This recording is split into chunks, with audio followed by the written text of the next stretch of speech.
All right, so there's a total of 5 contracts. So 2 of the contracts are entry orders, and the other 3 contracts are limit entries. So so that would require a pullback, right, to get to those limit entry orders. So it would require a 20 tick pullback. Yeah, so let's just start with that, and then we'll slowly build upon that. So we have 2 contracts of a market entry order. All right, so let me just clear BlackBird out. We'll start from scratch. There we go. All right, so let's create a market entry. All right, so one of these market entries has a, let's see, 40 ticks and 60 ticks. Okay. All right, so we'll just use the 10 tick quick list here to get us started. And then we'll open it up, go into the initial placement here, right? And then just adjust that to 40 ticks, like so. There we go. All right, there's our 40 tick profit target. And let's see here, let's set up the stop loss as well. Okay, yeah, so actually, Jerry didn't provide stop loss values there or settings, so or we'll just make something up here since, I'll just go with a simple tick-based stop loss. And let's see, right, the limit entry orders are 20 ticks lower, so we'll place this stop loss then at say 40 ticks. Yeah, so double the distance of that other limit entry order set. So there we go. All right, so we'll just use a 40 tick stop loss, and so these stop losses do have, let's see, yeah, there is a break even component here. Yeah, all right, so move to break even when the first profit target is filled. So that would be this 40 tick one. Okay, so this stop loss actually doesn't need any kind of trailing capabilities there. All right, so we'll just leave that one as it is. This one's good to go. All right, so now let's create our second profit target here, right? So the 2 market entry orders, right? One's a 40 tick profit and the other one's a 60 tick profit here.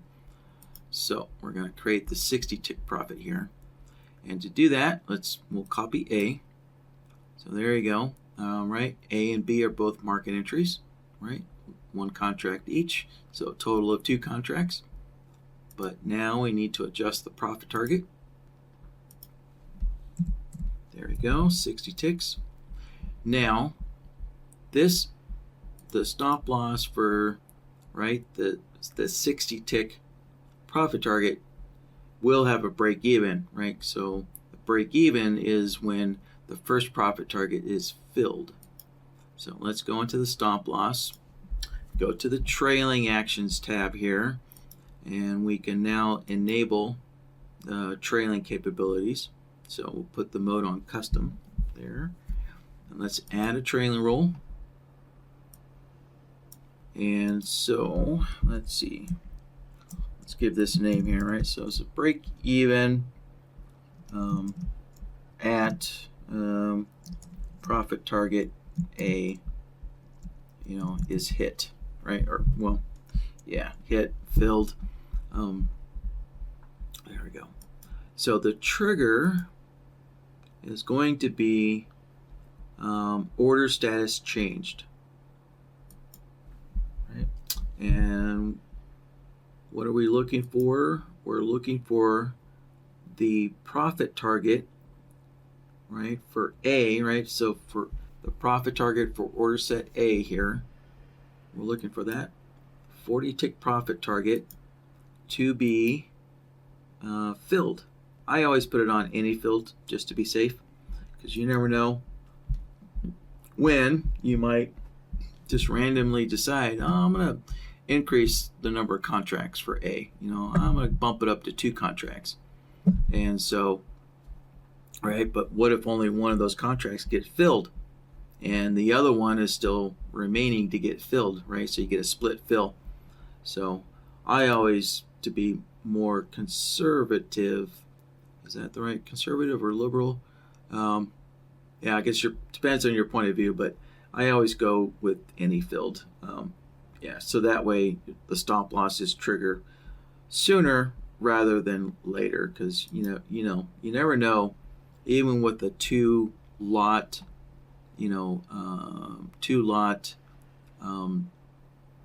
exit orders there, you never know. Sometimes only one may get filled. So, and most people, I think it's safe to say that most people probably want their stop losses to move to break even if any number of their profit targets get filled. So, all right. Anyways, let's put it on any filled. There we go. All right. So now the action here is we're going to move our stop loss. Right. We're going to move that stop loss order to. And so this is where we can go. So we don't want to move it to the last price. Let's see. I guess scroll down. There we go. So Jerry wants to make sure it gets moved to the average entry price. Right? Because remember, we have other entry orders here that we still need to set up. Right? Those limit entries at a 20 tick better fill price. So let's use the average. So Jerry wants to use the average entry price there. Right? And if you want to be a break even plus 1, all you got to do is just boop, there you go. Just increase that by 1, and there you go. You got a break even plus 1. So we'll leave that at 0 for now. And there we have it, right? So a break even trigger, or a break even stop loss only, right? You can only move to break even once. So in other words, there's no repeating this. This is not, this is not a behavior that keeps moving the order, right? So leave the repeat to none. So there is no repeating of break even.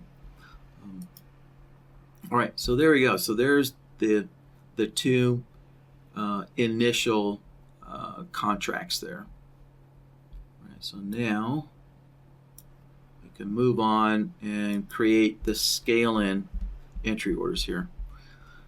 And let's see, so these limit entry orders are 40, 60, and 80. All right. So I'm actually going to copy B. I'm going to make a copy of B because remember, the stop loss for B has that break even built into it. But the stop loss for A does not have that break even built into it, right? Because it's not necessary.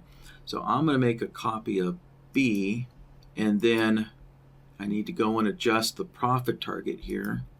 So let's switch over to the options tab, right? So since I copied B, right, it's a 60 tick profit target, so let's knock that down to 40 ticks. There we go. And let's see. Oh, sorry, that's the profit target. Okay, so that profit target's done. And so just wanted to double check the stop loss there. Let's see. So that stop loss, I'm guessing here that you probably want these stop losses to match up. So let's adjust this one right down to 20 ticks. Right, so those stop losses should match up there pretty close. So, all right, so that's the two exit orders. So let's go and adjust the entry order. So remember this next group of order sets here are going to be limit entry orders, 20 ticks lower. So let's switch the order type to limit, and then so we'll take the closing price and then subtract 20 ticks, right? So there you go. Take the closing price of the bar and subtract 20 ticks. So there we go. There's a limit entry order 20 ticks lower. And yeah, there we go. So that creates the first order set for the 20 tick lower entry price. Yeah. All right, so now we just need to start making copies of C. Make a copy of C. So there we go, right? Those two entry orders match up there. But now this profit target here needs to be 60 ticks, like so. And again, let me just read the question. Yeah, 40, 60, and 80. Yep, there we go. And make one more copy here. So now let's copy D. Right. So this last limit entry contract here is now going to be 80 tick profit target there. All right. So now the last thing we need to do is I just need to read the question again here, and because I think one of these stop losses here needs a little tweaking. Yeah, one of these, I think, yeah, this last one's a runner here. So let me just double check here, see what the question is exactly. And okay, yeah, so this last stop loss here will start trailing after the 60 tick profit target is filled. Yeah. So keep in mind, this order set B is still gonna won't be filled yet. All right, because remember, this 60 tick profit target is going to be 20 ticks below B here, order set B. Yeah. So yeah, so this will start trailing, 20 ticks before it reaches the profit target for B. So, but all right, so let's add that trailing rule there.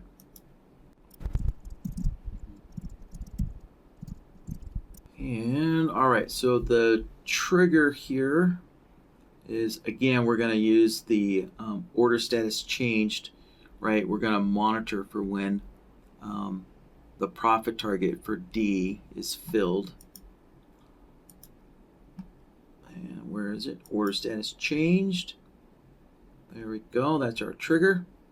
And let's go find that profit target.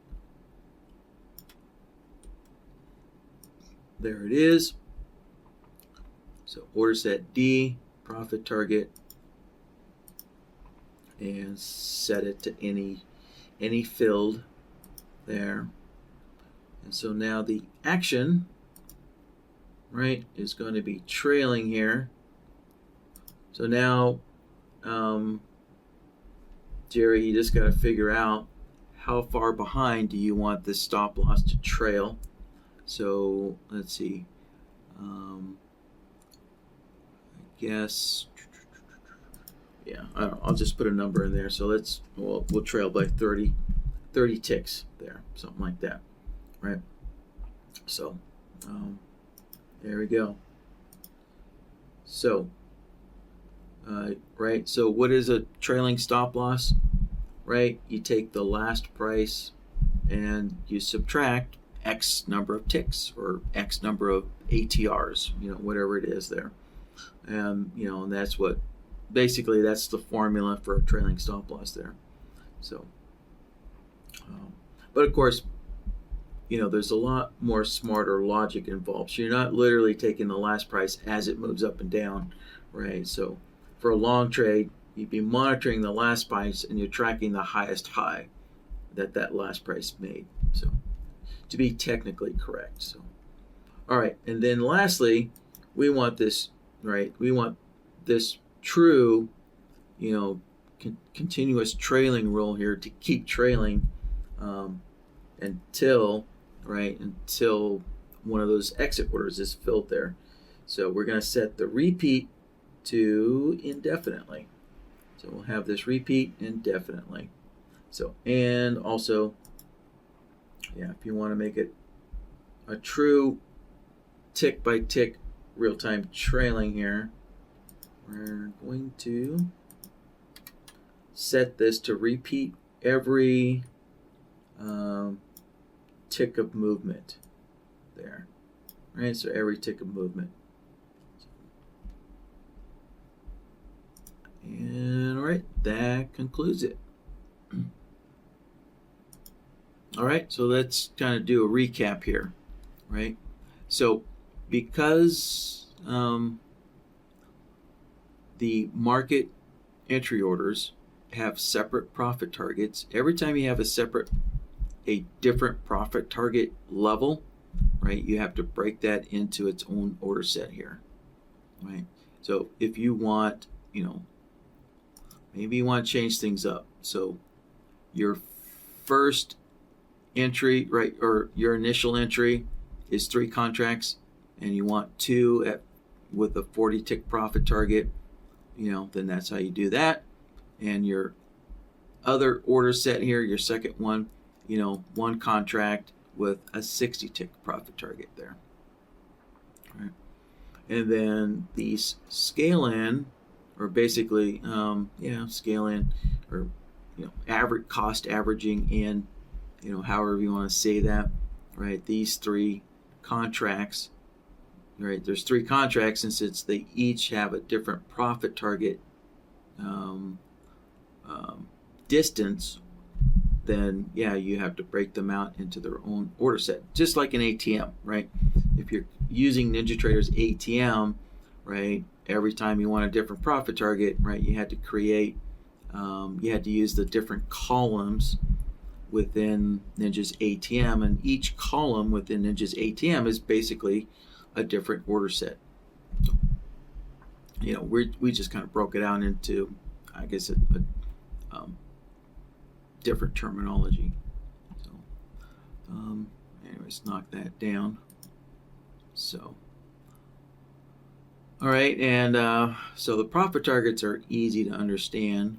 The stop loss is here, right? So this first stop loss, just a plain old simple stop loss, whatever, X number of ticks, right? So of course you can change that to X number of ticks if you want, whatever. And no trailing capability. So, right, so this second stop loss here, right, that's the one that has the break even, right? So when the first profit target is filled, right, move to break even. So keep in mind, so let's just double check this. All right, so this stop loss, right, a part of the market entry, is looking at profit target A, and so this stop loss, the scale in, is also looking at profit target A. So all of these are looking at profit target A. Oops. Okay. So all of these stop losses are going to move to break even based on profit target A being filled. Now, of course, if you're doing the math in your head, you'll realize that profit target for C is 20 ticks lower than the profit target for A. So if these limit entry, if these cost average orders get filled, obviously profit target C is the first one to get filled. So that stop loss is never going to move to break even, but doesn't matter. You can still leave that trailing roll in there. So, and it looks like so the profit target for D and A are pretty much going to be at the same location there.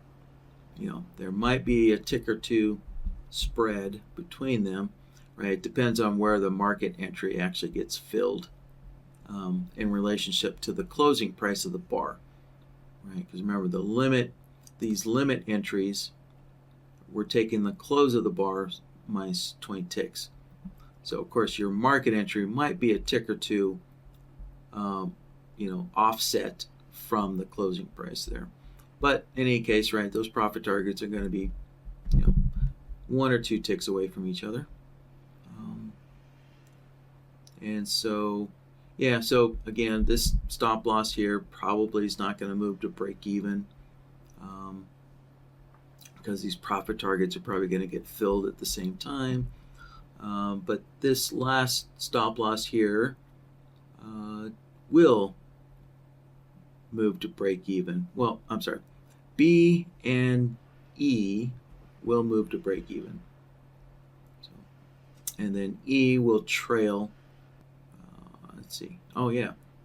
So E is going to trail, but B is not going to trail. So, of course, it all depends on how you mix and match your stop loss, offset distances there. So all right, yeah. And so last thing here, as Jerry's reminding me, you have to cancel those limit entry orders there. So let's go into the entry order here. And so in the options here, we're going to use the cancel. And let's see here, we want to cancel based on ticks of movement here.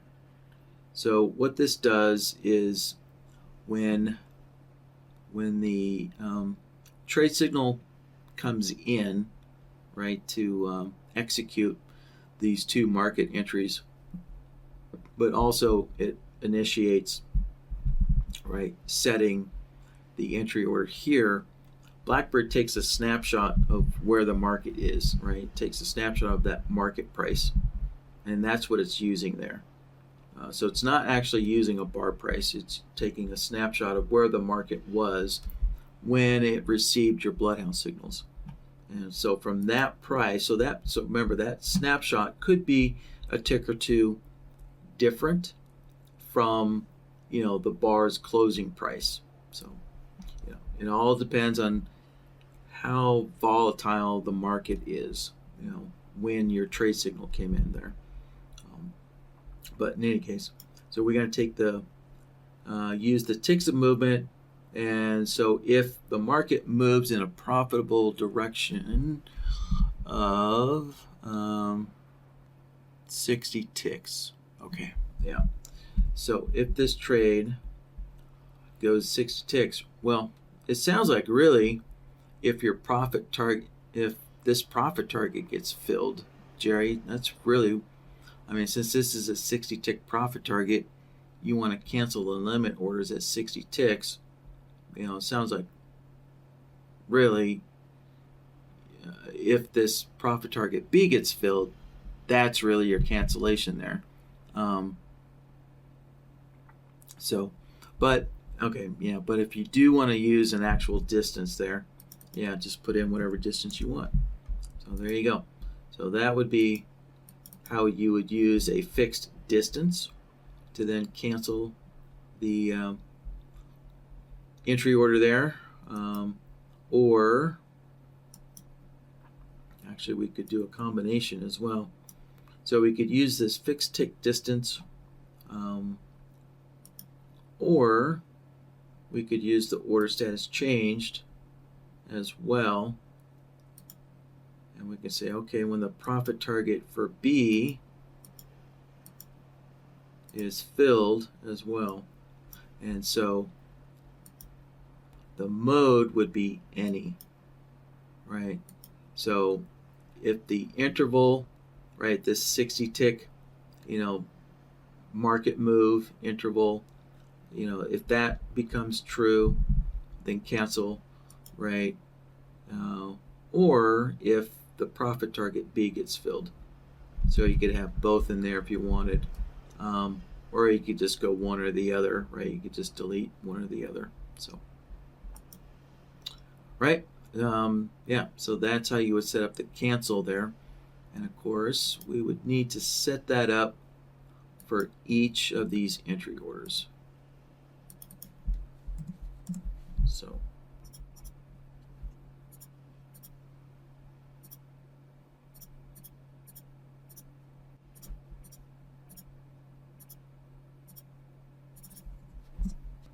right, go to the advanced tab again. Add the order status changed. Select the profit target. Canceled. Oh, and don't forget to change the mode. It's easy to overlook. So let me go into this. Cancel here. Yeah, I didn't change the mode. There we go. All right. So there we have it.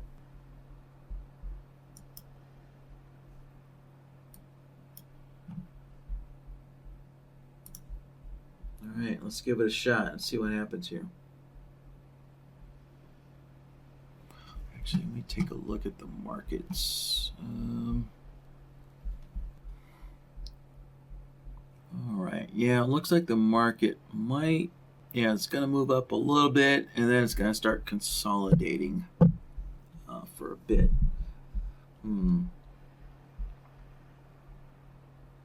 Yeah, looking at my live data chart here, yeah, I'm not sure the market's actually going to reach profit target A, and I don't think it's going to reach these limit entry orders. Man, isn't that how trading goes sometimes? Misses you by a tick. All right, let's help this guy out. There we go. There we go. All right, boom. Profit target A got filled. Stop losses went to break even. All right, yeah, so at this point, I know the market's going to pull back here. Yeah, we got some consolidation going. It's going to pull back and hit that stop loss. That trade will be done. Well, actually, no, this trade won't be done because we still have those scaling orders there. So, yeah. All right, so there you go, Jerry. So, again, just to kind of recap this, most of this is all pretty straightforward.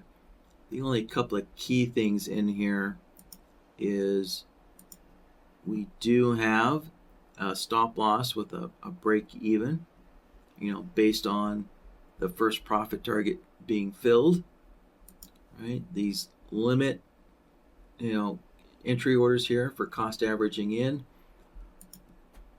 they do use the cancel.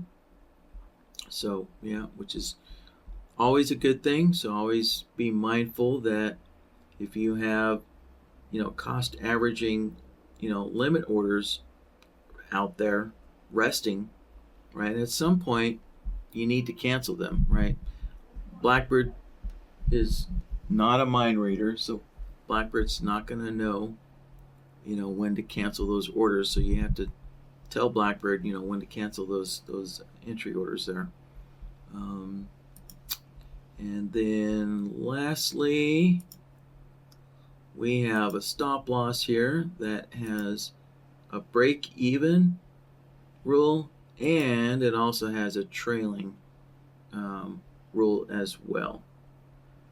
So both the break even and the trailing is based on a profit target being filled there or being hit. So yeah, market's just gonna consolidate and let's see. All right, yeah. So maybe the market's not quite gonna pull back to hit that stop loss, but it will hit that profit target eventually. But that's still a couple of minutes away there. All right, well, that does it for Jerry's question there. Okay, yeah. One last thing here. Yeah, one last thing to be mindful of is, for the place, and well, this also applies to stop losses. Let's see. No, this only applies to entry orders here, right? So for entry orders, when you're using the place, right, modifier, and the cancel option there, and when you're on the advanced tab, right, and you have two different triggers here, just always be mindful that you do need to make sure that you have the correct mode set, for how those triggers are to be processed. So just remember to not overlook the mode to make sure it's set correctly. And I guess, yeah, since there's no other questions here, if you're not sure what these different modes are, just remember you can always go to the documentation here. So we can go to help, pull up the documentation, I'll move that over so we can keep one eye on the market there. So there you go, right? So the documentation is going to pull up the introduction BlackBird page, but what you want to go to is the order sets page right there, right? So let's click on order sets. There. And we're going to have to scroll down quite a ways here. So here, right, is the order options tab section. And we can see, right, there's a place and a cancel. Right, so it just kind of gives you a heads up there as to what the place is used for, what the cancel is used for. But what we're looking for, let's see, where is that menu? Yeah, so these are all the triggers here. All right, so this is the actions section. Scroll past that. There you go. Select input window. Ah, there we go. Okay, there we go. That's the menu we're looking for. So let's see here. It's in the, okay, yeah, trailing roll components. So in the trigger column, there you go. There's the advanced tab. So there we go. There's the mode. So there you go. So there's the different modes right there. Yeah, so it's listed under the trigger column there. At some point you'll kind of realize that menus are used in multiple places, right? So like this menu here, right? When you're on the, well, yeah, it has a basic tab and advanced tab here. All right, this menu system here is also the same menu that is used in the trailing actions tab, right? So in the trigger on section here, right? So hopefully you guys can see, right? The trailing rule components, right? Number 1 is the trigger, 2 is the action, 3 is the repeat, right? So there you go, trigger on column, action column, repeat column there. So getting back to looking at that menu item, right? This menu here is the same one that's used in the entry order for the place and the cancel, right? Because these are all triggers. So if you go to the advanced tab, right there you go, that advanced tab also has this mode here, right? So this menu here, so any kind of menu element that uses triggers is going to use this menu, right? So this menu here, is specifically for building triggers. And when you go to the entry orders here, right, the place and the cancel, right, these are all based off of triggers. So that's why this menu, right, this is a trigger menu, I guess you could call it, right there, right, with the basic tab and the advanced tab.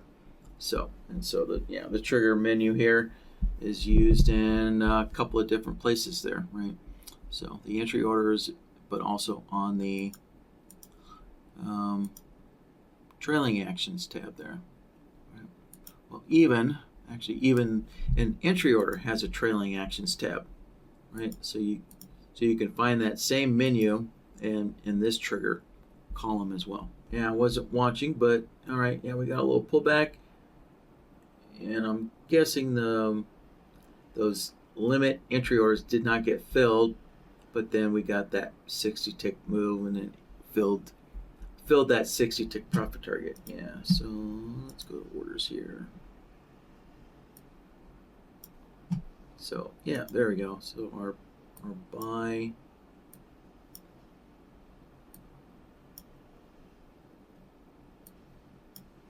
Yeah. So our bar limit entry orders, yep, those all got canceled. And the profit target for B, profit target for B, let's see, it says it got canceled.